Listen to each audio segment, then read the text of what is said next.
Abdoulaye Sagna nous expose la situation au Sénégal et en Afrique qui s'est tenue dimanche au Grand Parc sur les initiatives qui se tiendront le 30 juillet 2017 au Sénégal pour élire leurs Merci, députés. Monsieur Célestin. Sans plus tarder, je vais directement, chers amis, chers camarades, vous êtes très nombreux cet après-midi, j'y vois comme un signe de victoire. Chers amis, chers camarades, espoir de tout un peuple, Madame Ouri Diao, Monsieur Sonko Ibrahim, nos futurs députés.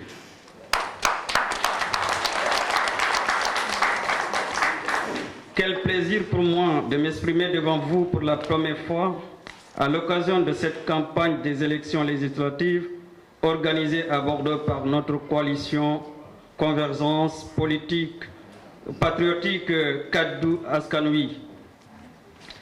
Avant de commencer mes propos, je veux ici saluer l'équipe de campagne, les membres, les adhérents et adhérentes de l'UCS de la section de Bordeaux. Ce rassemblement est une communion patriotique et populaire centriste à laquelle je veux associer d'autres partis ou mouvements dont nous partageons les mêmes valeurs partout dans ce monde. Je voudrais avant aussi remercier chaleureusement ce brave homme, M. Ibrahim Sonko, et cette brave femme, Mme Ouri Diao, car ils sont le visage de notre peuple. Le visage renouvelé, dynamique, compétent, efficace, à même de défendre nos intérêts et ceux de tous les Sénégalais établis en Europe, de l'Ouest, du Centre, du Nord.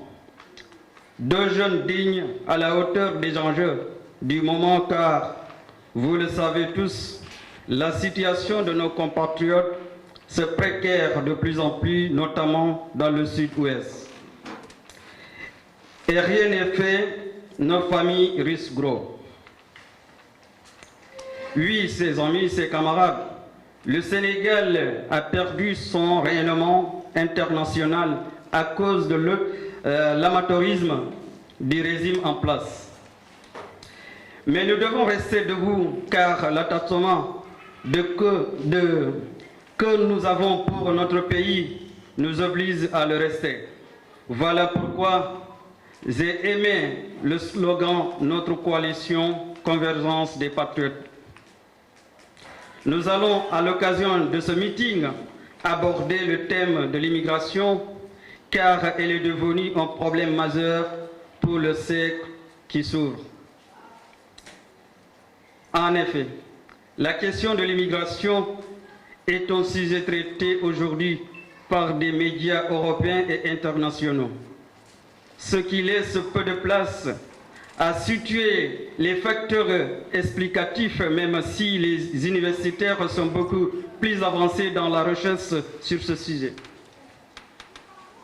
Et on est tenté de se poser souvent des questions, à savoir d'où viennent les immigrés qui, pour la plupart, sont des Africains. Pourquoi, après des mois d'errance dans le désert du Sahara, sont-ils prêts à tout pour venir en Europe? Certes, l'Europe est une grande responsabilité, mais ne nous cachons pas derrière l'Europe. Les Africains et nos gouvernements ont aussi une grande part de responsabilité sur ce phénomène. Et M. Si Mohamed doit détailler un exemple concret du Sénégal. L'immigration est une question socio-économique. Les drames humains en Méditerranée sont devenus une catastrophe humaine. Car tous les jours, les hommes et les femmes tentés par une vie meilleure, par un environnement de paix, de justice, de liberté, embarquent dans des pirogues de fortune. Et on connaît les conséquences dramatiques qui sont suivies selon le Haut Conseil des réfugiés, plus d'1 million de morts depuis le début de l'année. Nous sommes dans l'immigration, ce qu'on appelle illégale. Le plus grand problème depuis ces 10 dernières années et profondément la situation de nos compatriotes résidant en Europe. Les Sénégalais si attachés à leur pays, à leur région, à leur campagne, ont vu leur situation se dégrader au fil du temps à cause des politiques mises en place par nos gouvernements, qui, de ce fait, a appauvri les campagnes et n'a pas enrichi les villes. Ce qui met les populations, plus particulièrement les jeunes, dans une situation inconfort. En discutant avec mes compatriotes de Bordeaux, M. Sédou me faisait un témoignage, je cite, « Être heureux à tout prix, ne peut plus supporter la misère. Les conditions de vie de mes parents m'ont poussé à venir en Europe, faute de perspective dans mon pays.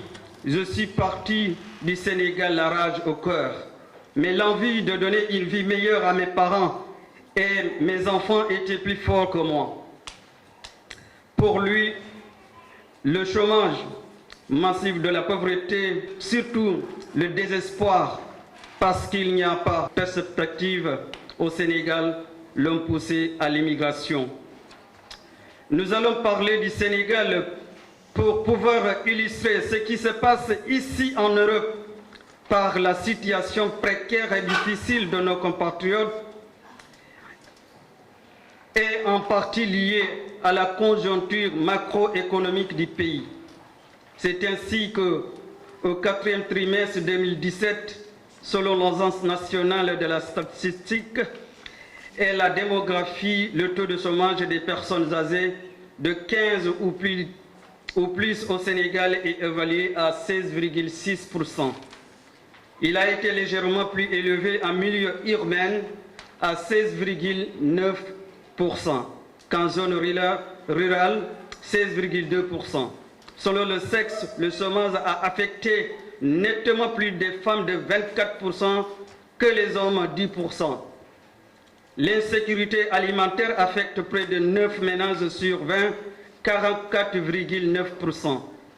Elle est surtout très répandue au milieu rural, 54,8%.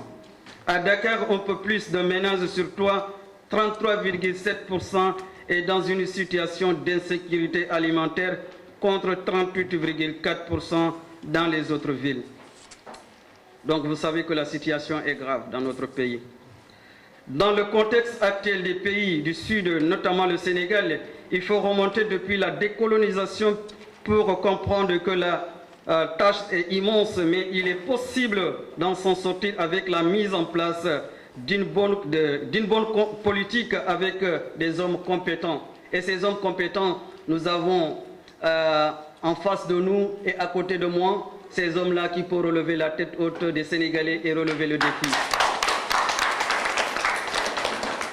Le Sénégal doit importer la majorité des produits industriels et de consommation dont il a besoin. Vu la cherté de la vie et dans un contexte mondialisé, il est plus que temps de changer de cap. C'est possible qu'on change de cap en choisissant les hommes qu'il faut pour diriger le Sénégal. Et on a confiance en nos deux représentants, Mme Ouri Diawo et Ibrahima Sonko. Une dette extérieure que des générations en génération, des Sénégalais vont devoir payer. C'est la conséquence. Il faut qu'on se pose la question. Tout ce que le Sénégal est en train de s'engager, qui va payer ces dettes? Et les gens ne vous expliquent pas les vrais problèmes et la sincérité de ce qui se passe sur le terrain. On est en face de vous, on est vos enfants. Écoutez-nous comme si c'est une parabole qu'on vous donne. Des secteurs porteurs ne sont pas encore valorisés, notamment l'agriculture, l'élevage. La situation des Bordelais, maintenant je suis au niveau de Bordeaux, dans ce contexte que j'appellerais chaos économique, social des compatriotes qui sont en Europe ont été à la longue pillés par des familles, il faut comprendre cela, nos familles qui sont au pays, et aussi par l'État qui accumule des richesses et en même temps joue la stratégie d'étouffement pour empêcher les mouvements sociaux. Du coup, nos compatriotes veillant qu'ils ou elles sont multiplient des boulots, 1, 2, 3 boulots, chacun pour pouvoir subvenir aux besoins des familles restées au Sénégal, avec des conséquences dramatiques, nous le savons tous ici.